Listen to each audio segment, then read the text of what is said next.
ஆதிகும்பேஸ்வரர் கோயிலுக்கு பின்புறம், அதாவது மூகாம்பி கோயிலுக்கு அதுக்கு முன்னாடி இருக்குது மொன கார்னர்.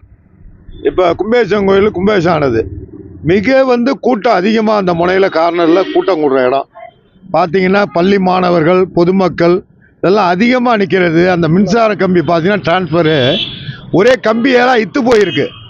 எந்த நேரம் அழுந்து விழுந்தாலும் கிட்டத்தட்ட நூற்றுக்கணக்கான பேருக்கு பாதிக்கும். அந்த சீரியஸ்னஸ் தெரியாமையே இருக்காங்க இபி. உடனடியாக அந்த மின்சாரத்துறை அந்த டிரான்ஸ்ஃபார்மை எங்கே அவுத்தி வைக்கணுமோ நவுத்தி வைக்கணும். ஏன்னு கேட்டிங்கன்னா, இந்த பள்ளி மாணவர் பாருங்க நேற்று கூட இறந்துருக்காங்க. சுற்றுலாவாசிகள் நிறையா வர்றாங்க. இப்போ இந்த கும்பேதானால் இன்றைக்கி பாருங்கள் ஜேன்னு இருக்குது. வியாழன் வெள்ளி சனி ஞாயிறுலாம் ஃபுல்லாக க்ரௌடு. அங்கே தான் பஸ்ஸு நிப்பாட்டுறாங்க. ஏன்னா பொதுப்புறமான இடம். அது அருந்து இருந்தால் பொதுமக்களுக்கு பப்ளிக்கு எல்லாம் நிலைய போக்குவரத்தில் அதிகமாக உள்ள இடம்.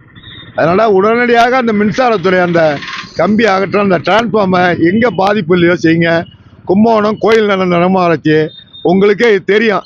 காலம்பரை நீங்கள் 5 மணிக்கு பார்த்தீங்கன்னா அவங்க குளிச்சுட்டு பறக்க போயிட்டே இருக்காங்க சாமி கும்பிட.